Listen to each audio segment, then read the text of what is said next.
More women are coming forward to accuse Donald Trump of sexual assault. In theory, avoided paying federal income taxes for nearly 2 decades. The corporate media in our country is no longer involved in journalism. Donald called me at home to tell me that if he didn't like what I wrote, he would sue me. Private medical information isn't as secure as we think. I was kind of shocked and really upset with that I was reading someone else's private information. I'm Diana Swain.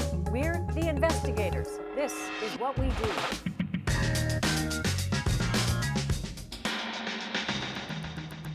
Welcome to the National TV News Control Room in the Canadian Broadcasting Centre. It's the perfect place to pull back the curtain on the work that we do as investigative journalists. And that's what this new program is all about, bringing you the stories behind the headlines. And what a time to be doing that, when investigative journalism is playing a pivotal role in the most remarkable, controversial election campaign in American history.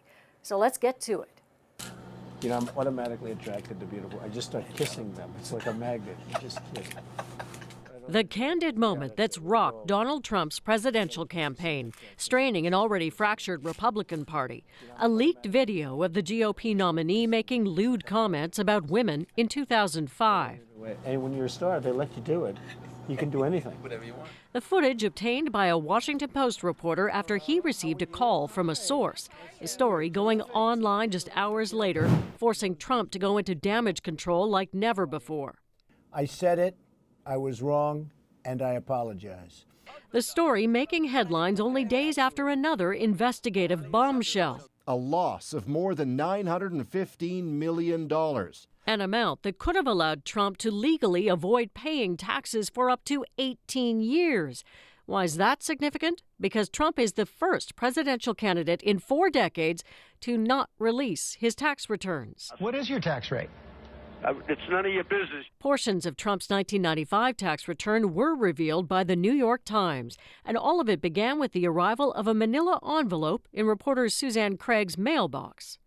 So, Suzanne, you get this envelope, and it's one of two things. It's either someone sending you something that's false in an attempt to get you to publish it and discredit the Times, which has been in this epic fight with Trump, or it's legitimate. How did you determine which it was? I think we sort of proceeded almost on two tracks to sort of, disbelieve yet verify, and it was a hard task. We were obviously very skeptical. I opened my mail one day, and there was three pages of Donald Trump's tax return, and you're just like, this can't be true. And we sort of took it on one level like that, but at the same time, our goal was to try and verify it, and it was a fairly high bar, just because pretty much anybody who would have them is either bound by law not to release them or has a duty to Trump not to release them. But we started making calls, and one of the first people that was logical to call was the accountant who had signed the 1995 return. His name is Jack Mitnick. And a colleague of mine, David Barstow, went down to Florida and had coffee with Mr. Mitnick one morning, and Jack Mitnick verified for us that was in fact the return that he had prepared. He remembered it well for a number of reasons and said it was the last return that he'd actually prepared for Donald Trump. And so the reporting that you and the Times did on this actually factored into the latest debate. Let's listen to a moment from that. You've said you pay state taxes, employee taxes, real estate taxes, property taxes. You have not answered, though, a simple question. Did you use that $916 million loss to avoid paying personal federal income taxes? Of course I do. Of course I do. And so do all of her donors, or most of her donors. Which turned out to be a questionable point for him to make afterward, but he did have to acknowledge for the first time there, in fact, that he hadn't paid the tax. Was he aware of what you had before the story broke? He was. We went to him before the story published, and notified him that we had portions of his 1995 return. So they knew for quite a while before that we were preparing a story. And what reaction were you getting from him, from his camp? Sort of twofold. On the one hand, they sent a letter over from an attorney for the Trump campaign, notifying us that they would potentially sue us if we published, and reminded us that the information was confidential, and they claimed that only Donald Trump could allow for the release of the return. And then they separately sent over a more of a political statement after that, saying, he pays a lot of taxes, property tax, sales tax, and a whole list. Income tax was not on that list. So the New York Times has this latest bombshell now. Two women have come forward to say that Donald Trump touched them inappropriately. It seems to be part of a cascade of stories that are in similar style and, in fact, a narrative right now. Given the tensions that exist between Donald Trump and the New York Times, which has broken a number of these stories that go to his credibility, what do you think the role of investigative journalism has been in this campaign? Well, I think it's been really important from the outset, and I think a number of outlets have done great work. The Washington Post has done important work on issues like his charity and how that is run. A lot of outlets, including the Times, have done good work on the Clinton Foundation, and as well the tax. We're continuing on the tax front and the allegations of Donald Trump and relationships that he's had with women. On a number, we both sort of how he speaks about women and now how he treats women. I mean, it's going to continue right up until Election Day, I'm sure. Suzanne, thanks for your time. Great, thank you very much. Donald Trump has been mired in scandal since deciding he wanted to be president. They're bringing crime. They're rapists. He's often responded to journalists' tough questions by attacking them personally. You've called women you don't like fat pigs. You could see there was blood coming out of her eyes. Blood coming out of her wherever. Still, investigative reporters have continually unearthed troubling details of his public deals and private life, such as a business foray that may have violated the U.S. embargo on Cuba. There's no way that you were going to have a $68,000 check cut out of top levels of the Trump company without Donald Trump knowing about it. Allegations that Trump exploits his charitable foundation. An odd entity. It's a charity. It's very small. It contains almost no money from Donald J. Trump himself. And complaints that he has a habit of not paying his bills. The contractors and employees did the work they were contracted to do and did it according to whatever agreement was in place and were not paid fairly for the work. Just one of these revelations could have swept any other candidate right out of the race. Not Trump. He remains defiant even as accusations of sexual misconduct are leveled against him. That these were nothing more than false smears. They will lie, lie, lie. I moved on her like a... Ironically, this latest storm was touched off by the leak to a reporter of a candid moment from an entertainment show. David K. Johnston, you're a Pulitzer Prize-winning journalist. You're a columnist with the Daily Beast, an author. You've written extensively on Donald Trump and his business dealings for many, many years. But as you well know, there's a real focus right now on that video we just showed a part of, his interactions with women. Are you surprised that that's the tipping point for many people in their thought about Trump? Well, I'm often surprised by what the public jumps onto. I mean, far more important are the items that were in your precede to this. And the big issue I've been trying to get people to pay attention to, the extensive public record on Donald Trump risking his casino license to demonstrate his loyalty to a major cocaine trafficker who supplied him with his helicopters and whose case was mysteriously moved from Cincinnati, Ohio to Newark, New Jersey, to the courtroom of Judge Marianne Trump Berry, Donald's sister. And so, as Suzanne Craig said a moment ago, when she was trying to do her story about his tax records, he threatened to sue the New York Times. We know he's threatening to sue again over the latest revelation involving two women who say he touched them inappropriately. How did he react to you? Because as you just outlined, some of the things that you've written about are also very seriously attacking his credibility. Well, Donald called me at home April 27th to tell me that if he didn't like what I wrote, he would sue me. And I pointed out, you're a public figure, which means in America he would have to prove I knowingly, deliberately lied.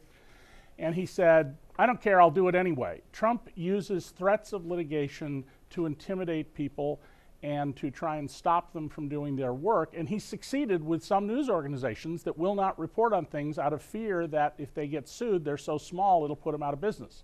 I've had several newspapers... Does he ever follow through on it, though? Does he actually follow through on a suit, or does he just threaten to? Well, he did sue Tim O'Brien for reporting that he was not worth $1 billion. And when the case was thrown out after several years, he said, well, I knew I couldn't win. I did it to harass him. And if he sues me, he's going to sue me. That's not going to stop me from doing my work. There have been revelations throughout the campaign on both sides, whether it's WikiLeaks and Hillary Clinton or the things we talked about with Trump. Give me your sense of how investigative journalism has played a role in this campaign and the narrative that's unfolded.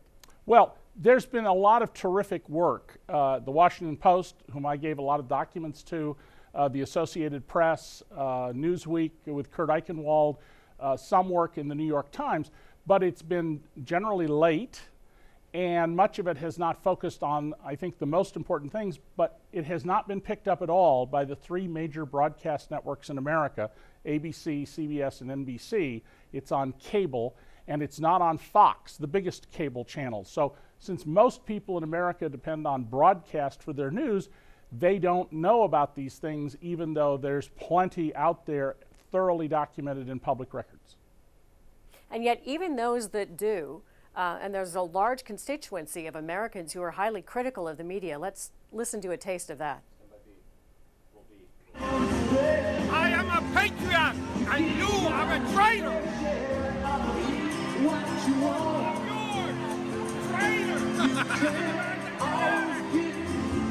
Patriot, American patriot. Your name is traitor. David, anyone who's been following this campaign knows that that's the kind of dynamic that's often playing out at Trump rallies. Someone's going to win this election race, someone's going to lose it, but in the public's mind, where will the media sit? How will journalists and their participation in this be remembered in your view?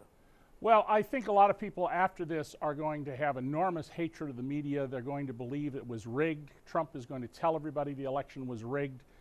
And that's not hard to understand, Diane. In America, the bottom 90% of Americans' average income, adjusted for inflation, was up 1% in 2014 compared to 1967, the year I finished high school. The U.S. government has created a whole host of policies that I wrote a best-selling series of books about that take from the many and give to some of the very rich few, including Donald Trump. But most people don't know that. All they know is my job is insecure, I'm working harder, I'm making less, I'm in debt, and Donald Trump offered them a simple answer. A lot of people don't want to hear the more important fact-based answers that are in the news. David, thanks for your time. Thank you. Here's another story we're digging into. Well, I was kind of shocked. A cancer test result mistakenly put in her medical file. A follow-up to our investigation into the privacy of your health records. Plus, Hi. Hi, how are you? We're connecting with a viewer so she can ask me anything. But first, How has a crazed woman forced Betty Davis to ask for court protection? Inquiring minds want to know. I want to know. you might not think of it as investigative journalism, with covers boasting celebrity gossip and UFO sightings, but the National Enquirer turns 90 years old this month, and while it's infamous for telling a lot of tall tales, the tabloid has uncovered some big stories. The report in the National Enquirer tabloid that former Senator John Edwards had fathered a child. It exposed former U.S. presidential hopeful John Edwards' extramarital affair, was first to report the seriousness of Apple founder Steve Jobs' cancer prognosis, and revealed conservative talk show host Rush Limbaugh's painkiller addiction. The Enquirer continues to force people in the public eye to watch their step while watching for aliens.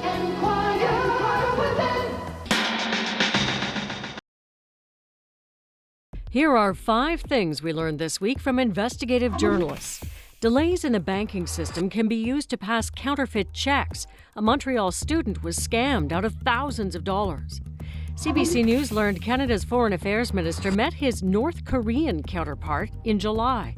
They talked about a Toronto area pastor jailed in North Korea.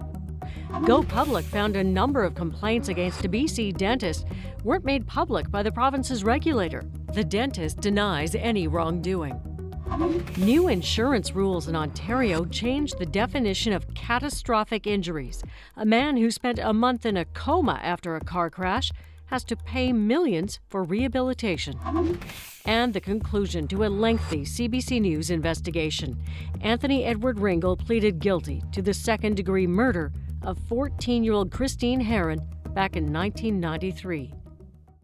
Think your private medical information is protected at the hospital or doctor's office? Think again. I had this sense of violation, and I was quite upset. A clerk at a Nova Scotia hospital was caught snooping in Alicia Smith's medical file and those of 700 others. The clerk, it turned out, was someone she went to high school with. Her stepchildren and my children are the same sporting events, so I was quite upset to even think that she would be capable of doing something like that. At least she knows. Get this, CBC News discovered 1,300 reported privacy breaches across Canada last year, but there could be many more. Not all healthcare providers in all provinces have to report breaches, so someone may have seen your private medical information and you'd never know. Wendy Charney, when you saw that story on CBC News recently, what did you think? Well, I found it was the breach of privacy was very similar to a situation that I've encountered in Merritt here. So you wrote to me after that story to say that your family doctor was closing his practice, leaving town, that he was going to prepare a summary of your files on a disc for you to give your new doctor. But you decided to look at the disc. What did you find? I found 10 reports from 10 different people in Merritt. Different reports ranging from vascular surgery to medical imaging, pharmaceutical adaptations, and reports from the cancer agency. 10 different people, and my last name starts with C, and they had all different ranges of first letters. So it wasn't a case of, C, H, and a misfiling. So how did you react to that? Did you tell anyone? What did you do with the information that you now realized you had that frankly wasn't yours to have? Well, I was kind of shocked and really upset with that I was reading someone else's private information. And then I began to wonder how many people, when they got their discs, were reading information about me. What does this tell you, your own experience, about whether or not we can presume that our private medical information is kept private, just between us and our physician? I don't think there's not much like that. I mean, I have 10 different reports. Now, that's a high rate of breach of privacy there, 10 reports on one file. And so you wonder how many other people in Merritt have other people's reports on their file. And do you have any concern that someone has your information? Yes, that does worry me. I think if it's happened to me 10 times, it's definitely happened to other people. Definitely my files could be on anybody's disk. Thanks for reaching out to us. This is how we get a lot of our stories. Okay, thank you very much. So, got a tip for us? Share it anonymously at securedrop.cbc.ca or drop me a line on Twitter at Swain Diana. So what do you do when you are hit with a dead end in an investigation? You've got questions about our work? We'll try to answer them. That's next. First, investigators on assignment. I'm Mark Kelly in Baton Rouge, Louisiana, a city that's become synonymous with violent clashes between members of the black community and police officers. As with the police shooting death of Alton Sterling, often these incidents are captured on camera. The pictures quickly shared around the world through social media. But as we've learned through time, sometimes these pictures don't tell the whole story. In fact, sometimes these pictures can distort the truth. So, do these videos help to police the police, or are they merely inflaming tensions between the two sides? We'll investigate these issues on a story called Caught on Camera. That's coming soon on The Fifth Estate.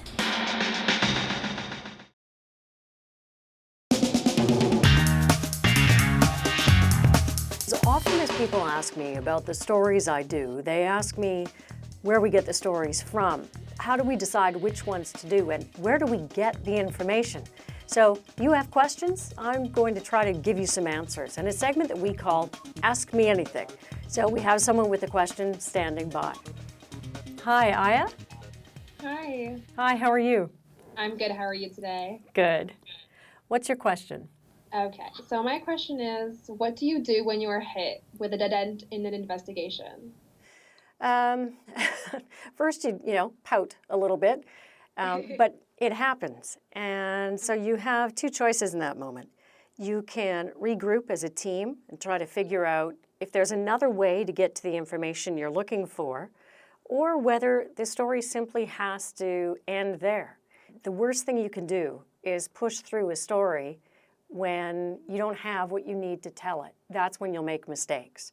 So as hard as it can be, sometimes you have to just decide that that story is not going to get told, not right now, or you find another way of getting to the information. But there are tough calls to make. Those aren't fun days. Happily, they don't happen as often as people might think. We do find another way, but sometimes you just have to say that story's not for today. Thank you so much for this opportunity. Thanks for your question. Thank you. Bye. He's got something to say. He wants to say it. I want it on 60 Minutes. Is there a cover-up? Don't you understand what you're on to? Spotlight. Is this the tip line? You think he's got something? I want to keep digging. Hollywood has had a fascination with investigative journalists going back to the days of Redford and Hoffman, also known as Woodward and Bernstein. Anonymous tipsters, those unmarked envelopes, the race against the clock, it can all seem pretty glamorous. In reality, the research can take weeks or months, sometimes leading you nowhere. Not exactly the stuff of a Hollywood blockbuster. So what keeps us going? Well, good journalism can have a big impact. Tunagate rocked the fishery and the federal government in the 1980s. Revelations about the Airbus controversy led to a public inquiry. We've learned about homegrown terrorism, and our investigations into how sexual assault has been handled by organizations from scouts to universities revealed how a once taboo topic is still fighting to be taken seriously. Great stories, good journalism, all of it the result of a lot of hard work and debate behind the scenes. There are ethical issues. How do we cover a story? What's in the public interest? That's what we want to do on this program, pull back the cover on investigative journalism and bring you deeper into the conversation, make you a bigger part of the work that we do, all without the price of a movie ticket. I'm Diana Swain. This is The Investigators.